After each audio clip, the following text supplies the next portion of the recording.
Hello everyone, it's Alan Jones. Welcome back again. I wanted to make a special broadcast today just regarding the Supreme Court ruling Thursday. In that ruling, they specified that corporations will now can make contributions to unlimited contributions to campaigns. So corporations can back this candidate, that candidate, spend as much money on the campaign as they like without restriction. And in fact, Justice Thomas even wanted to make the contributions undisclosed, so you couldn't tell that a corporation was financing a particular candidate. But that's probably phase two. But this is what's on the surface right now, and President Obama has spoken out against this ruling. This is somewhat of the fruit from the stacking of the court with arguably extremist justices from the conservative side. But I really don't want to make this a partisan issue. I think all people, even those out there who are part of the Teabag movement and whatnot, need to understand the ramifications of this and the corporatization of American politics. And I liken this to, someone can say, well, corporations are already controlled, and that's the thing that people say, conspiracists say, blah, blah, blah. But there have been controls, and it's been 100 years of progressively stricter controls on corporations and what they can and cannot do in our political system. And this is analogous to the deregulation of banking that took place over the last 20 years prior to President Obama taking office, from Reagan to Clinton to Bush II, where they deregulated the banks further and further and further. And as we saw, left unchecked, unbridled capitalism, you can see the effects of that. So likewise to our political system, this might be a similar outcome. I would also say too that this court ruling is based on, quote, free speech, where the court is basically giving corporations even a more of a human status, if you will, a personalization status, that a personhood, for instance, that they have free speech as well. But corporation is a legal entity that represents a body of shareholders.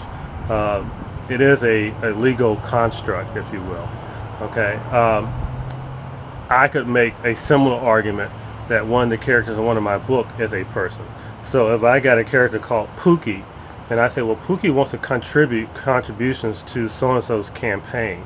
Okay, so Pookie did this and Pookie did that, and basically Pookie's protected. You can't really sue Pookie because Pookie doesn't really exist. Okay, so I'm making up this fictional character to do these things, and I'm saying, well, she has personhood.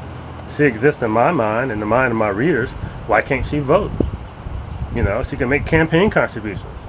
Why can't Pookie do this? So I know that seems, obscene and seems whatever, that sounds out there. But I'm saying giving personhood to a corporation, one could argue, is something very much along those same lines. I realize that there's certain rights that need to be conveyed with that entity. But I think to the point that we're granting corporations, quote, free speech, unlimited ability to contribute to contributions, whatnot, it's a very, very slippery slope. And I would hope that the leadership in this country, not just elected leadership, corporate leadership, would see this as a dangerous precedence that it is. Don't mean to be, like I said, sounding like Chicken Little, the sky is falling, but I don't think people realize when we deregulate the banks, the fallout from that, 15 years later, 20 years later. And I think this will unfortunately play itself out too, year after year after year, to the point that if our leadership isn't already beholding enough to outside money, lobbyists, and influences, deregulating that process isn't going to make it better. And the whole point of the last election in 2008 was to try to reverse this trend. And now the Supreme Court has basically deregulated it even further.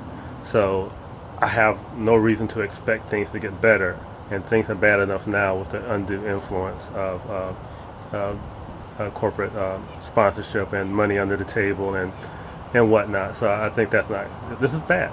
This is a bad thing. But it's not the end of everything. So obviously we have an opportunity to change this. We have an opportunity to call our representative. We have an opportunity to speak out. Whatever conduit suits you best, speak up.